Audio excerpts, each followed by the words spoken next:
भैरवी लगातार बिना किसी भाव के चली जा रही थी। आखिर उसे अपनी मंजिल मिली।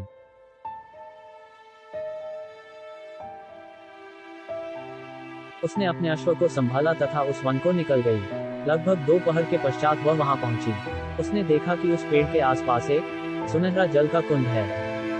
फॉल्स।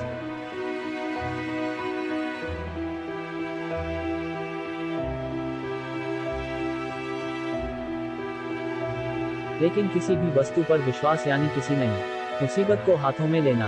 उसने वहीं की एक लकड़ी को उस कुंड में डाला। कुंड में डालते ही वह लकड़ी जल गई। FFC।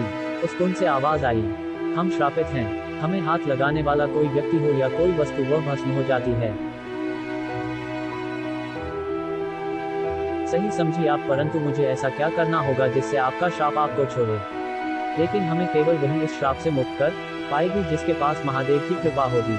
क्या तुम्हें अपना हाथ मुझ पर लगाना होगा। थोड़ी पीड़ा होगी परंतु वह तुरंत ठीक होगा।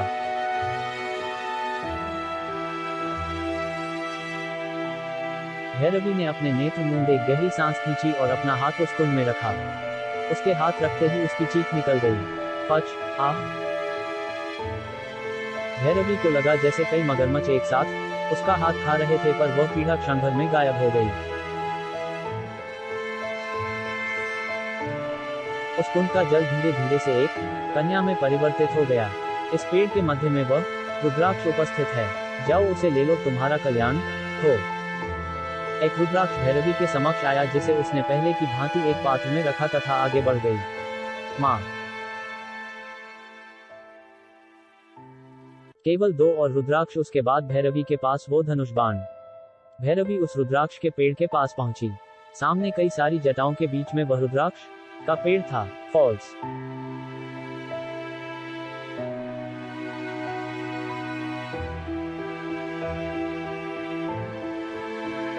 भैरवी ने देखा कि उसकी डगाल अत्यंत विशाल थी और उनका आकार किन्हीं हाथों की तरह था। भैरवी आश्चर्यचकित हुई। तभी उसे अपने दाहिनी तरफ से कुछ महसूस हुआ। एल्फॉर्ट, वह देख पाती उससे पहले किसी मोटी डगाल ने उसे जकड़कर हवा में उठा दिया।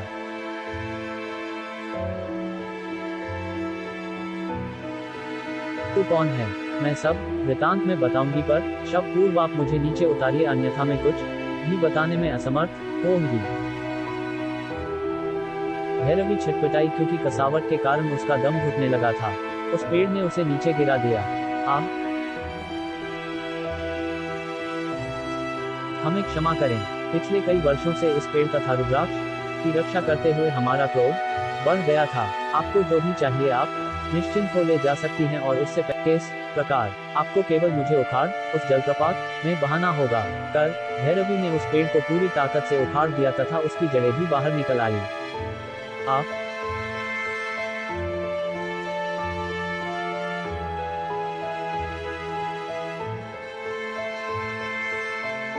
उस पेड़ को मुक्ति देने के बाद भैरवी के शरीर में अंग शक्तियां कमजोर हो गई थी। उसने रुद्राक्ष को संग्रहित किया तथा आगे बढ़ गई। चलते हुए अचानक एक विस्फोट हुआ। एडगिविन मम उमा।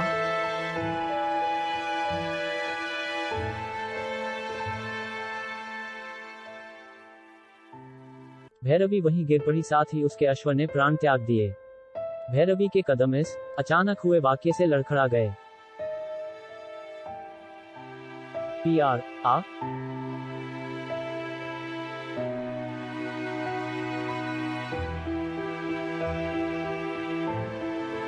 वह संभल पाती इससे पहले ही किसी भारी वस्तु का प्रहार उसे अपने सर पर महसूस हुआ।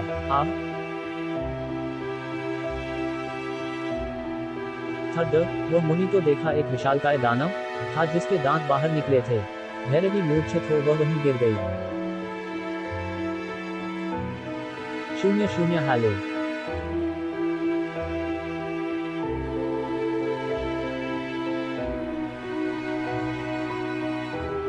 फॉल्स।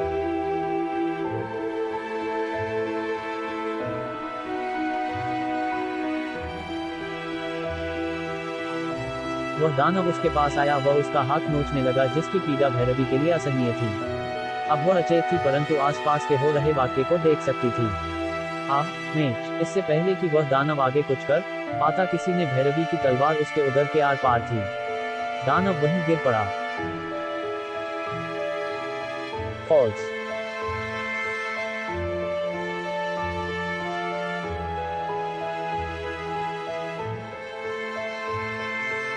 भैरवी हवा में अपने आप उड़कर उसके शरीर से दूर हो गई।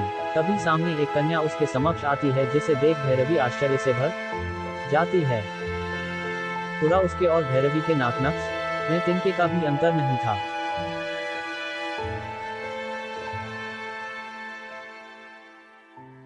कौन हो तुम, मायावी? मैं तुम्हारी छाया हूँ।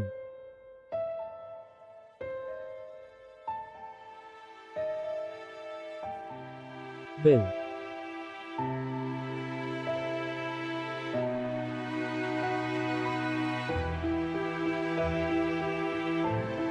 इतना सुनते ही भैरवी बेहोश हो जाती है। छाया उसे गोद में हवा में उड़ जाती है।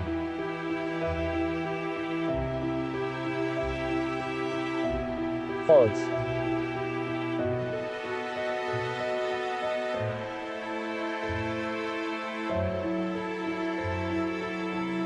अचेत अवस्था में भी भैरवी को बहुत पीड़ा हो रही थी।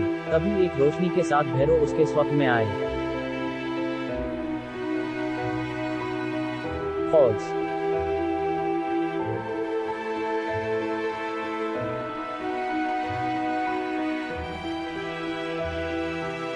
प्रणाम मान्यवर, अवश्य। मुझे ज्ञात है कि तुम उस तीसरे रुद्राक्ष तथा धनुष को प्राप्त करना चाहती हो।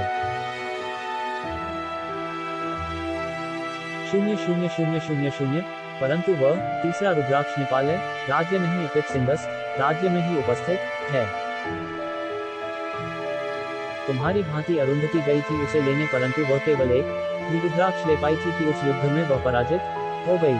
परंतु कैसे? आज रात्रि में वह रुद्राक्ष तुम्हें उसी इच्छा 57-3। परंतु सावधान रहना होगा, क्योंकि त्रिकु किसी भी समय तुम पर हमला करवा सकता है। 8000 पैनिक्स। वह इस समय उसी बौड़ाए सान की भांति हो चुका है जो बस अपनी मदमस्ती में लोगों को पीड़ा दे रहा है। एवं तुम्हारे घाव अभी ही भरेन हैं। उन परशुराम ने किस स्थान पर छुपाया था?